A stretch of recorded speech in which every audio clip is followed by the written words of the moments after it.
and welcome to part 2 of the thing that I just posted, reacting to my week 5 battle. If you didn't watch that video, basically the audio for my week 5 video got fucked, so I'm redoing it. Um, Pretty embarrassing loss last week, in my opinion. And so this time I'm like, you know what? This is the last week I can make trades. I'm just gonna try and get my guys that haven't been doing anything to put in some walk. So I got Vicovalt here. I got I think it's an offensive men's. Yeah. Well, he's playing a defensive role, but he's got all attack. And then I got these two shitters that I didn't want on my team anymore. I didn't intentionally build a team to include all the guys I was a bit underwhelmed with. But that's what happened. And so this is basically a test run. If they do well, they get to stay. If they don't, I'm trading them.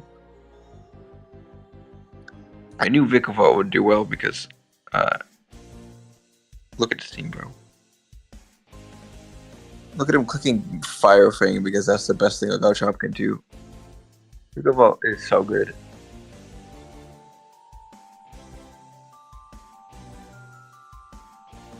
Also, Vicovalt Smith's game we got an easy light Bishop.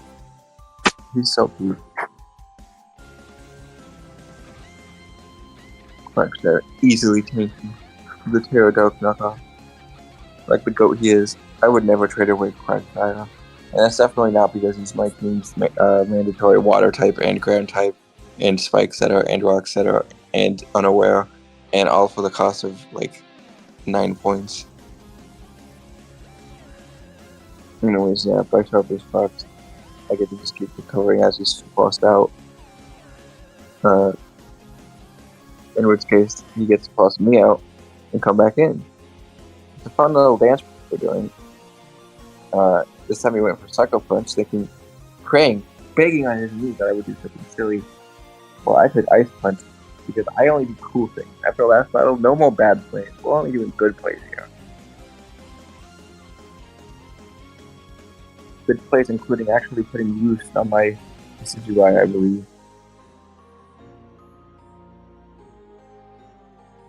Yep. I'm using the Decidueye correctly now. There's no way it doesn't play a walk in this battle.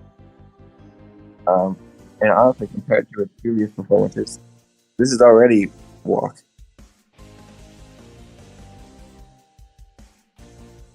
This is damage threat. So I've got Balloon, Iron Moth, that puts into it for free.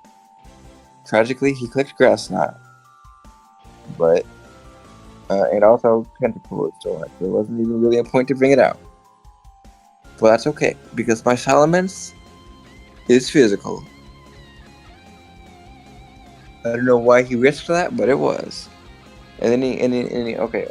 Let's do pause for a moment, guys. My Salamence here is a very interesting set that I engineered right here. It's got a lot of HP, some Spit F, and Assault Vest. Basically, his role was to take on special attacks. Now, the reason I brought this set is because I was terrified of ouuugh. So I've got the Earthquake, I've got the Assault Vest, I've got just enough speed to outrun it, I think. That's probably what I speed up. But he didn't bring ouuugh. So I was like, when the battle started, I was like, oh, I guess I don't need bench for that. I might as well just play him differently. Which led me to, as a result, forget that he was a Spit F set during the battle, which is why I switched him out there. Now, according to the calcs, which I definitely don't have pulled up anymore. Yeah, the Bombshell was the Bombshell Classic.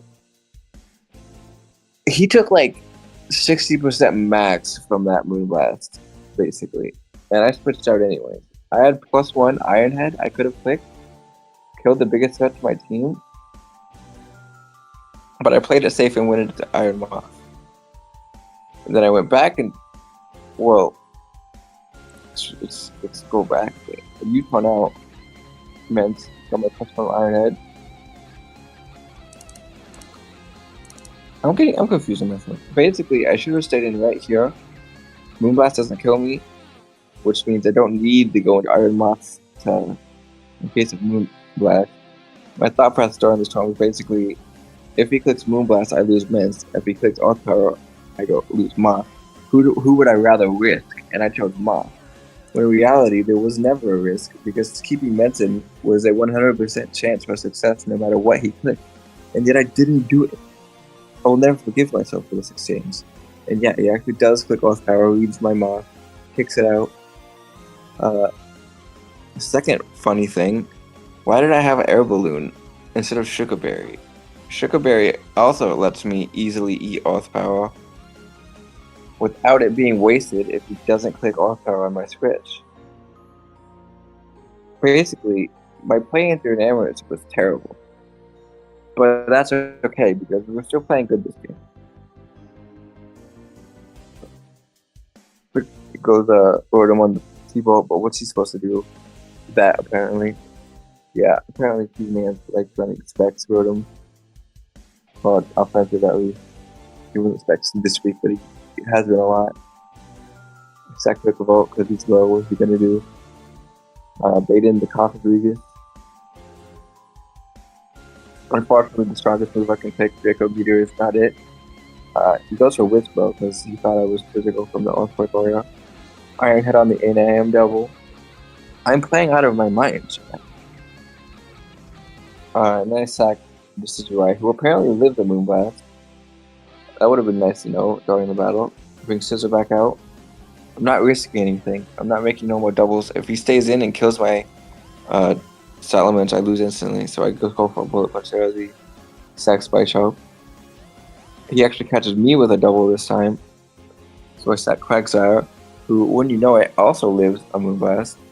I wish I would have known that during the battle. And then this is the end. Can Scissor successfully do it while having Mummy? Sword Stance on the Wisp, obviously.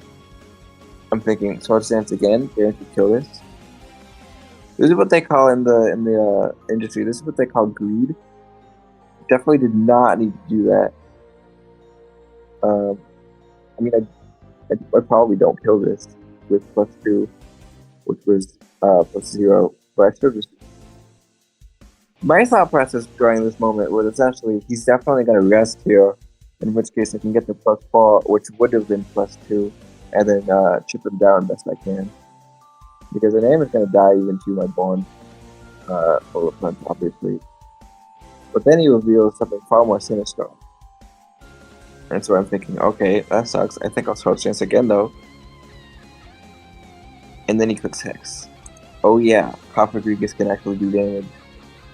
Well, there goes my chance of victory.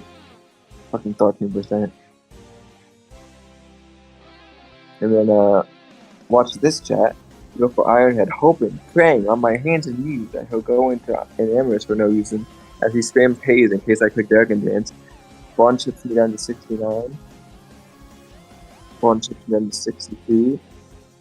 And right there, chat, right there. 50%. The absolute bare minimum damage Moonblast can do. I sat here and let myself get chipped into range. 56 even. And so I died of the Moonblast after all that. Decidueye would have lived one. Quagsire would have lived one. Salamence would have lived one forever ago. But I sacked 5 Pokemon to enamorus just to keep it alive. And to think that whole battle, I thought I was playing so well. This battle ended and I was like, dang, GG's. We both played pretty okay. We had some good plays. He made some doubles, I made some doubles. At the end of the day, I simply lost to enamorus. But no, I'm ass. Every Pokemon died to the Pokemon that would have it beat enamorus because me better have Pokemon live enamorus Moonblast. You know what I mean? Okay,